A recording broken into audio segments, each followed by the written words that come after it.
Sir, I had goosebumps a while ago when you were delivering your speech.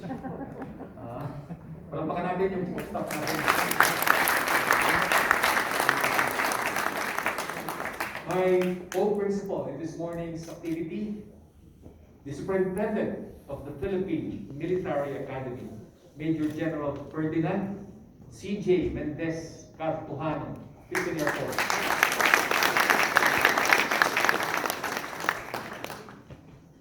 My family, the Kusi family, and my friends who are here, the Cartujano family, and the friends of and classmates of Major General Cartujano. Distinguished guests, Team PMA, the members of the Cadet Corps Armed Forces of the Philippines who are present, ladies and gentlemen, magandang umaga po sa inyong lahat. Ako'y lubos na nagpapasalamat sa pagkakataon at biyaya na ibinigay sa akin ng Poong May Kapal sa loob ng 1 taon at 29 na araw na paninilbihan bilang Superintendent ng Philippine Military Academy, Armed Forces of the Philippines. With humility and gratefulness, I stand before you today with much conviction that I have loyally, faithfully, and worthily served the position. I will spare you the litany of mentioning the accomplishments of the command, as I have always truly believed that more than the accomplishments, more than the accolades, more than the wisdom and the experience that one gains while pursuing excellence in the job, ultimately, it is the blessings of friendship and camaraderie that gives meaning and purpose and is the greatest reward of my assignment at the Philippine Military Academy, the Philippine Navy, and the Armed Forces of the Philippines. Sa pagkalahatan, mahigit na 38 taon na paninilbihan sa ilang bayan, mga kaibigan. Sabi ni Ronald Reagan, former President of the United States, and I quote, "Some people live an entire lifetime and wonder if they ever made a difference in the world. A veteran doesn't have that problem," unquote. At dahil po dito, nais ko pong ipakitid ang aking taus-pusong pasasalamat sa Poong May Kapal to God Almighty for all the good graces and blessings He has endlessly bestowed upon me and my family. God is indeed great, and all glory be upon Him and only Him. Sa ating mahal na Pangulo ng Bansa at Commander-in-Chief, President Rodrigo Roa Duterte, ang ating taus-pusong pasasalamat sa pagtitiwalang ipinagkaloob niya sa paghiram sa atin bilang Superintendent ng Philippine Military Academy. Ganoon din po ang aking pasasalamat sa kalihim ng Pangulang Pambansa, ang kagalang-galang Delphine N. Lorenzana, with whom I was not a personal acquaintance before my name came up as a probable candidate for the Superintendent PMA, and for his belief in my capability to lead and inspire the Academy on the basis of my personal credentials and professional track record. Sa Chief of Staff ng AFP, General Gilbert Italia Gapay, Philippine Army, for his trust and confidence in me. I value and appreciate the opportunity and time spent working with you, sir. Your 24/7, 365 days a year, infectious work ethic as the Chief of Staff AFP, and your untiring support to our alma mater during my incumbency.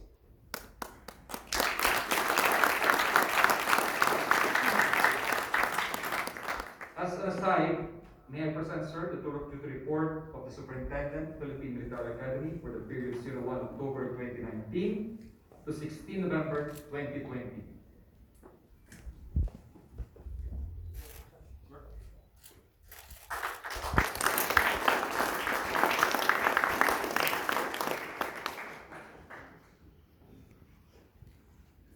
To continue, ganon din ang nag-uumapaw na pasasalamat ko sa mga sumusunod. Brigadier General Amaury Evangelista, Foro Professor retired. The former Dean, Foro Professor PMA. I can only describe him as an embodiment of the strong values of our alma mater due to his hard work, discipline, and high integrity. I salute you, sir.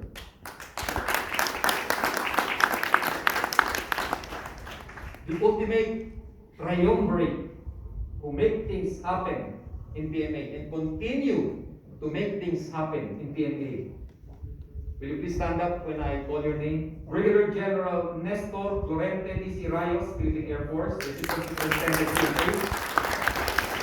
Brigadier General Romeo S. Bronner Jr., Philippine Army, the Commandant of Protection Head, Tactics Group. And Brigadier General Cheston D. Valencerina, Professor, Dean of Academic Headquarters, Academic Group. Thank you. Whose collective advice and wisdom I truly cherish. The collective will and great teamwork of Cheston, Nesty, and Omer help solve the many myriad problems, issues, and challenges we encountered in PMA. And if I may say, continue to encounter every day. Their collective experience and expertise help the organization attain its goals. Our ability to successfully perform our mission depends, first and foremost, on the quality of our people to gel with one another. We are all part of one quality Team PMA. Team PMA working together as a family. No component more important than any other component. My gratitude also to the following friends, well-wishers, and co-workers in government, namely Colonel Leandro V. Adeleda III, Philippine Army, GSC, the Chief of Academy Staff, PMA.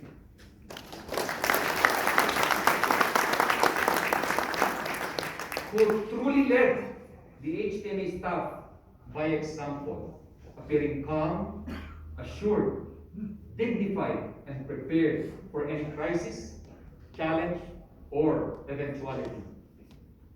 The central, personal, and technical staff of Headquarters PMA, will you please stand up? Central, MA1, MA8, if you are here.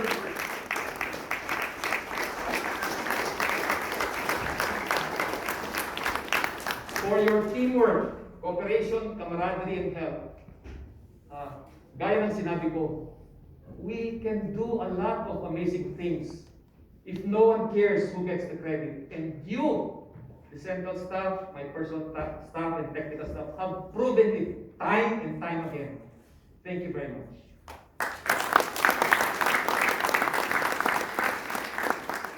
Lieutenant Colonel Allan, Philippine Army, the Commander, Headquarters Support Group. Allan, where are you?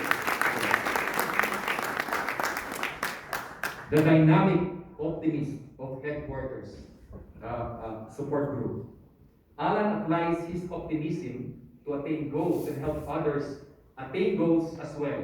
He takes action. He doesn't just smile and shrug in the face of a problem.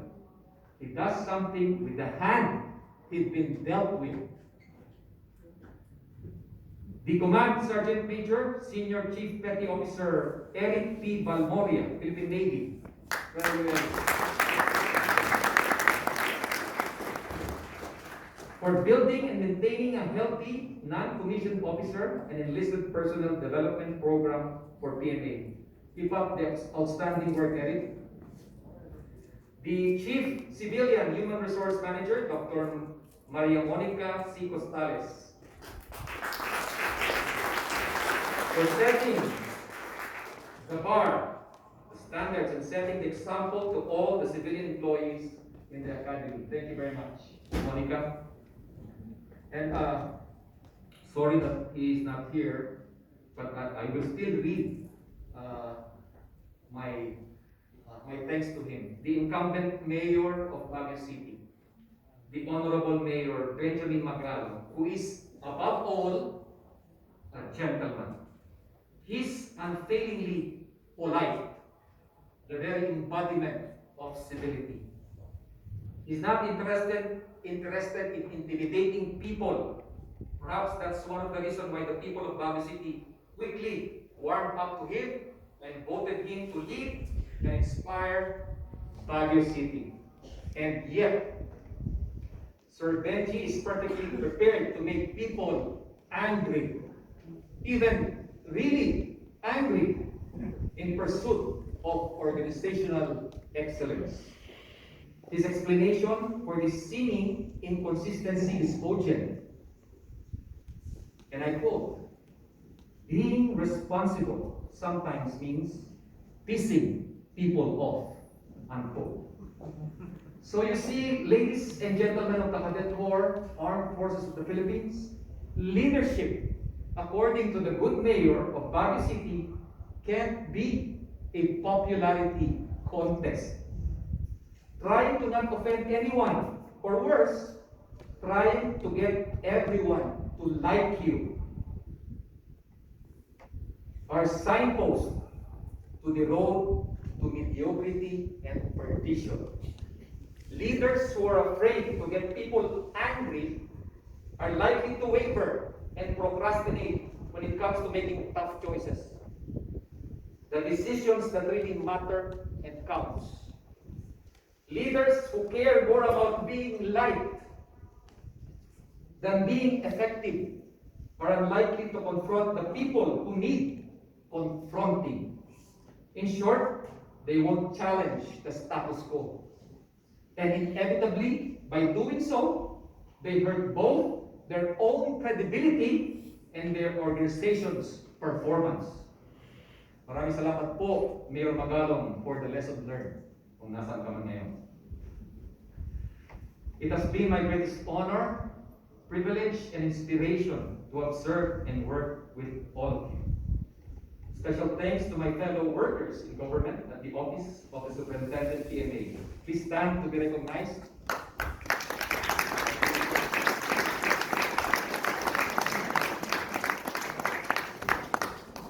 Whom I have painstakingly shared the trials, tribulations, and triumphs of the daily grind.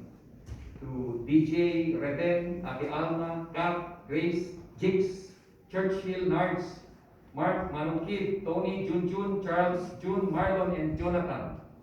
I will forever cherish our numerous small victories, the moments shared, the lesson learned, and the lives positively touched along the way. Hindi ko po kayo malilimutan. Maraming salamat po sa tulong, sakripisyo at serbisyo niyo para sa bayan. To my parents, my father, the late First Lieutenant Aquilino Manalat Cusi, Philippine Army. My beloved mother, Erlinda Valdez Cusi, for nurturing me with the brand of discipline, the values, patience, humility, compassion, and the right attitude that accounted for what I am today. Thank you po, Mama. I love you. Love you too. To my brothers, sisters, and in-laws, please stand to be recognized. Ate Ann, Ate Jack, Ate Jackie, Kuya Jake, Raquel, for their continuing support and belief in what I have always stood for. And of course, to my wife, the former Mary Jane Cookie Davis, my sons Carlo and Ron, my daughters Diane, Janine, and Anna, for their unqualified love, patience, understanding, and sacrifices, so that I may continue to serve our country better. To my close friends, some of whom are here with us today, Captain Arthur and Evangelista, retired, for their friendship and support. Hindi nakapunta lahat yung ibang mga kaibigan ko kasi talagang COVID tayo may limit To all my teachers and career mentors who molded and guided me as I grew up in the service and become what I am today. Lieutenant General Edilberto P. Adan, AFP, and Lieutenant General Jaime S. de los Santos, AFP, retired.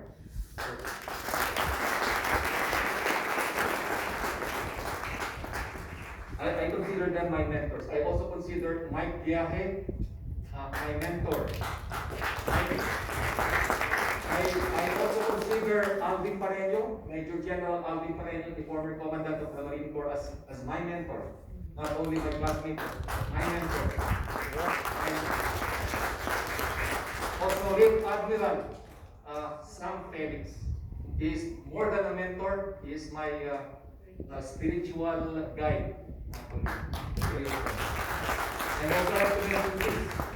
Wala siya dito, the former Commander Prospero Irving Mundo, Philippine Navy, retired, a member of PMA Class 98. I also consider him my mentor. Funny, I used to be his teacher, and right now I consider him my mentor. I learned a lot from him. He did not hold back. When I had problems with the dormitory case or treatment, when I had problems with the honor system in PMA, he contributed a lot, and I cannot thank him enough. So, unbeknown to you, Generals Adan and de los Santos were instrumental in helping yours truly in changing the honor system landscape in the Academy for the better. Their invaluable inputs, together with our collective experiences in the field and concern about the degree to which the honor code guided behavior, led to the observation that everyone at the Academy said they were developing character, but there was no formal Academy-wide plan. Knowing that what was needed was a modification to the strategy to put more focus on changing behavior, one that would help develop an internal desire to live honorably. I directed the development of such a plan for an integrated approach in developing integrity or honor in all mission elements across the Academy. In initiating this modification to the Cadet Corps Armed Forces of the Philippines honor system, the PMA leadership aligned the Academy's products, its graduates, with the needs of the military services in producing competent, motivated, and morally upright AFP officers that our motherland will be proud of. Thanks again, Generals Adan and de los Santos. Sir. To my PMA Sinagtala, PMA 86 classmates, represented by the Chief of Staff, General Gapay, and Brigadier General Viaje, thank you for your prayers, loyalty, advice, wisdom, and unending support. And my gratitude to the Cadet Corps Armed Forces of the Philippines. If you guys really want to graduate, study your lessons well, follow AFP and PMA regulations, and imbibe, believe, live, and embrace the honor code and honor system in the Academy. To all of you, go my unending gratitude, my appreciation, and my covenant to have lived up to your expectations and standards. Leadership transitions can challenge people's sense of order, their notions of competence, their values, and even their identities that bring equal anxiety. This is most especially true in the AFP organization, where officers often come and go to occupy various positions, where nothing is permanent. The expectations placed on new leaders or newly assigned officers in any AFP unit are frequently too great.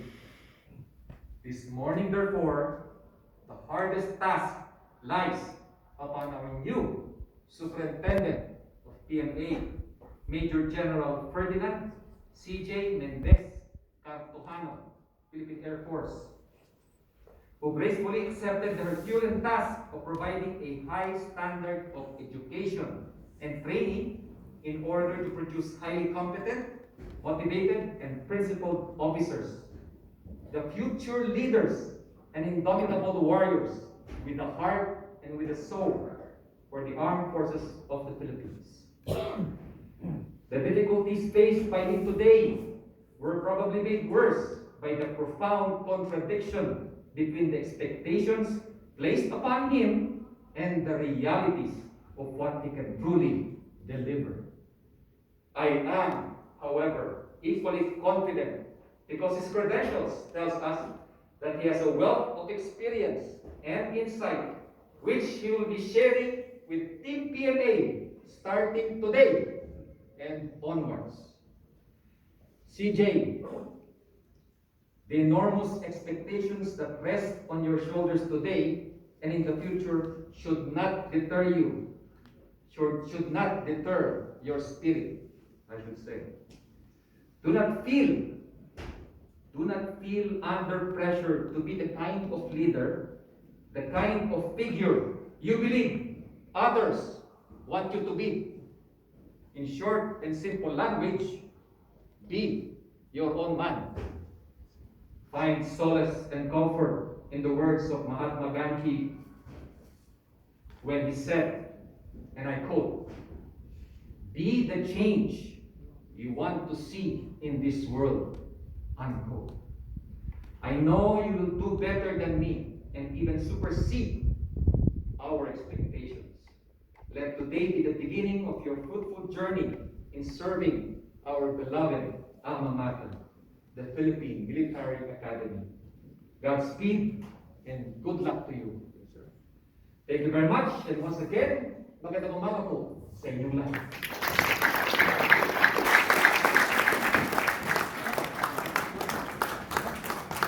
Thank you, sir.